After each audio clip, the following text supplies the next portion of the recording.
What began as a calm, sunny morning in Southampton quickly turned into a scene of panic and emergency response as an explosion outside the city's largest shopping centre forced hundreds to evacuate. In today's video, we have a follow-up as a major update has emerged. Before we get into the update, make sure you hit the like button and subscribe to the channel for more. Just a quick one to say we have new Liber t-shirts available on our website. You can check the link in the description or go to britishstand.com. At approximately 9:30 a.m. on Wednesday, chaos erupted outside the entrance to the Podium car park at West Quay. A van carrying gas cylinders became engulfed in flames before a powerful explosion sent a fireball into the sky. Thick black smoke billowed over the city, visible from miles away, as alarmed shoppers and staff rushed to safety. The explosion triggered emergency alarms throughout West Quay, leading to the immediate evacuation of the shopping complex and its surrounding car parks. Firefighters arrived swiftly, battling flames that reached as high as the balcony above the car park entrance. The intense heat caused damage to signs above the entrance, and even a small section of nearby bushes caught fire before being quickly extinguished. Eyewitnesses reported hearing a loud bang before spotting the massive plume of smoke. Emily Robinson, who was at the train station on her way to work, described the moment she realized something serious was happening. It was a big pillar of smoke, and at one point there was a really loud bang. A fire engine sped past the bus I was on, and I was just wondering what on earth was going on. The dramatic scene drew a large crowd, with bystanders capturing footage of the raging fire. Delivery driver Sheikh Ahmad Uddin Bilal was among them. I noticed a car on fire with a crowd of people watching. I stopped my motorcycle and took a video. As a delivery driver, I always pass this way. Fire crews from Hightown, Redbridge and St Mary's worked tirelessly to contain the blaze. Harbour Parade was completely blocked off by police as hosepipes snaked along the street, with pools of water gathering where firefighters tackled the flames. John White, a lifelong Southampton resident, was crossing the bridge from Southampton Central train station when he heard the explosion. As I was walking towards the shopping centre, I saw a massive plume of smoke. When I turned the corner, I could see flames reaching the balcony floor of West Quay. It was shocking. I only came into town for a coffee and didn't expect to witness such a huge emergency response. Emergency services remained at the scene for hours, and by 11 a.m., Hampshire Fire and Rescue issued a statement confirming they were leading the response.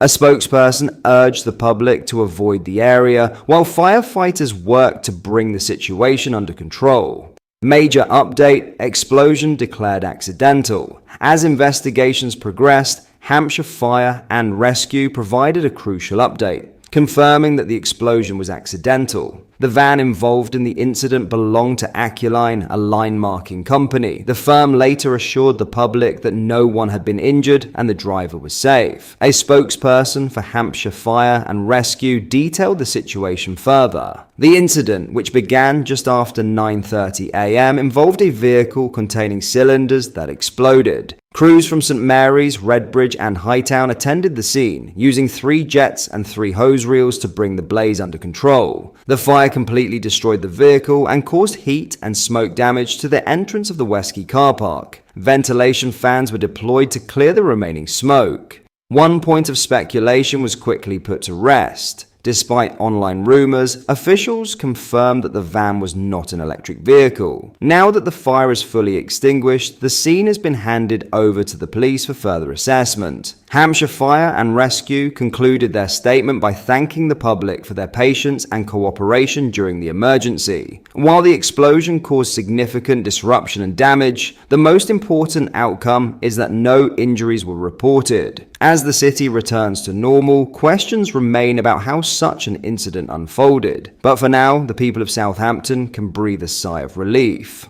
In other news, countries across Europe are considering introducing conscription as US President Donald Trump adopts an increasingly America First outlook. After World War II ended in 1945, most European nations gradually lessened their defense spending, with almost all nations ending conscription at some point in the 20th century. But with a conventional land war once again raging in Europe and eastern Ukraine, and an increasingly isolationist president in the White House, Europe is once again flirting with the mass mobilization of young men, and in some cases women. As one senior NATO diplomat briefed Foreign Policy for the first time since I have worked here, allies are talking about how this could work, how we lower barriers to jobs and best practices for recruitment, including conscription.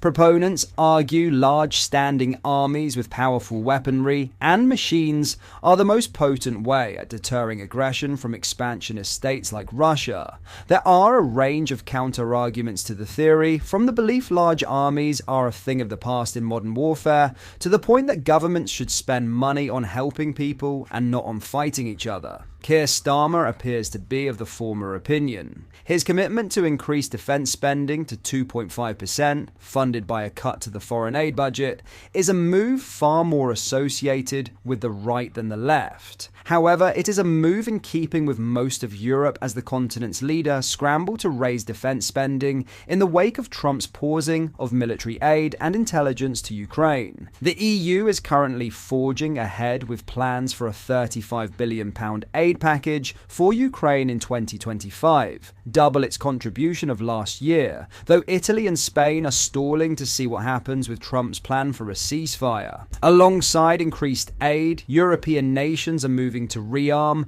and bolster their armies after years of decline. This includes conscription national service. Last year, Latvia, a Baltic state with a 180-mile border with Russia, reintroduced compulsory military service for adult males. They followed Lithuania, 2015, and Sweden, 2017, who introduced it in the wake of Russia annexing the Crimea in 2014. On the weekend, Latvian President Edgars Rinkevics said European nations should absolutely introduce conscription, stating, "Seeing what is happening in the world, the decision that we took, many other European countries need to follow that." Latvia joined 8 other European countries that already have conscription in place. They are Austria, Cyprus, Denmark, Estonia, Finland, Greece, Lithuania, Norway, Switzerland, and Sweden. However, several other countries appear to be in favour of introducing some form of conscription,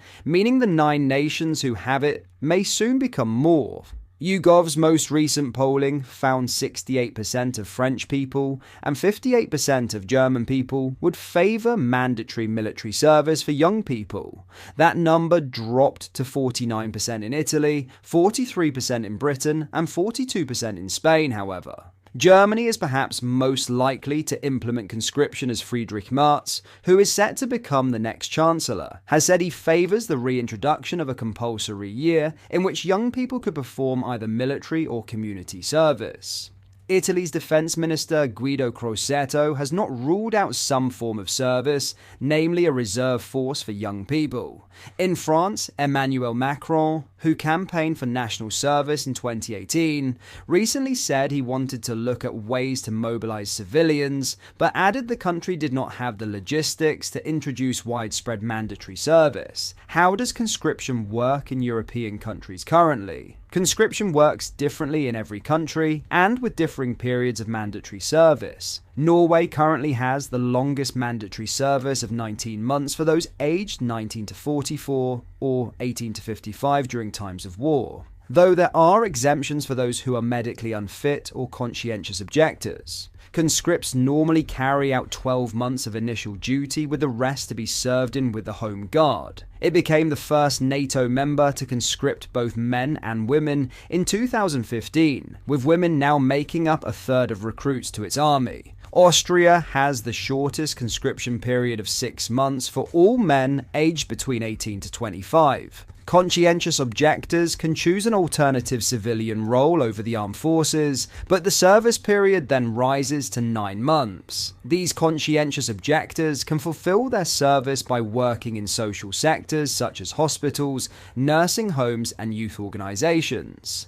Support in Austria for conscription is broad. Over 59% of the population voted to uphold it in a 2013 referendum. In Latvia, the most recent country to introduce conscription, men aged 18 to 27 must serve with women able to volunteer. Recruits can fulfill civilian roles, but if they opt for military service, conscripts serve 11 months with an option for 5 years in the National Guard or special military training for students. Could Britain introduce conscription? Despite calls to introduce conscription, doing so would be a major break with history, as Britain has historically championed the voluntary element of its armed forces. Conscription has only been used twice in the 20th century, from 1916 to 1920 for World War I, and from 1939 to 1960 for World War II, and subsequent conflicts like the Korean War. The last conscripted soldiers left the army in 1963. The topic has flared up at various points since, usually in line with geopolitical crises, and was last seriously debated when the Conservatives unveiled national service as a key policy announcement before the July 2024 election. Even with Russia's invasion of Ukraine and European nations like Latvia urging conscription, Labour has indicated it is not something on the table. Asked on Sunday for his view, Cabinet Office Minister Pat McFadden said the government was not considering conscription, but that future decisions would respond to the new reality. We've announced a major increase in defense expenditure a couple of weeks ago, and we do have to recognize that the world has changed, he said to Sky News. The phrase step up is used a lot in recent weeks, and Europe does have to step up in terms of its own defense. President Trump isn't actually the first president to say that, but he said it more loudly and with more force than his predecessors. When the world is changing as fast as it is, it's important that we don't cling on to old assumptions. It may be why other decisions are needed in the future that respond to a new reality. Asked if they had a position on conscription, the Modi pointed to McFadden's words. Labour appears to be on the right side of the polls here. Last year, polling by YouGov found a third of Britons aged 18 to 40 would not serve their country if World War III broke out. YouGov also asked people what sort of national service scheme they would support, of which military service came last with just 28% in favour and 64% against. However, politicians and senior army chiefs are urging Labour to rethink their position. Sir Richard Sheriff, who served as NATO's Deputy Supreme Allied Commander Europe, told The Sun conscription was needed immediately if Britain is to stand a chance in a war with Russia. His view was shared to some extent by Colonel Hamish de Breton-Gordon, who urged the government to come up with conscription plans should the worst happen with Russia. The colonel said, militarily, Britain absolutely needs to look at all the options as has been described. We are not in a position at the moment to fight a ground war. There's no way we'll avoid unless we surrender, and I don't think anybody in this country is going to surrender without a fight, especially to Putin. Afghanistan war veteran and Liberal Democrat MP for Tunbridge Well, Mike Martin was more emphatic in his view, adding there's a significant chance that a war with Russia might happen, so we must be prepared. Obviously, if we get involved in a general war with Russia, we'll be conscripting the population. There's no question about that. What are your thoughts on what we discussed in today's video? Let me know down in the comment section below. If you've not yet already, make sure you do drop a like on this video and subscribe to the channel for more British content. Thank you, take care, goodbye.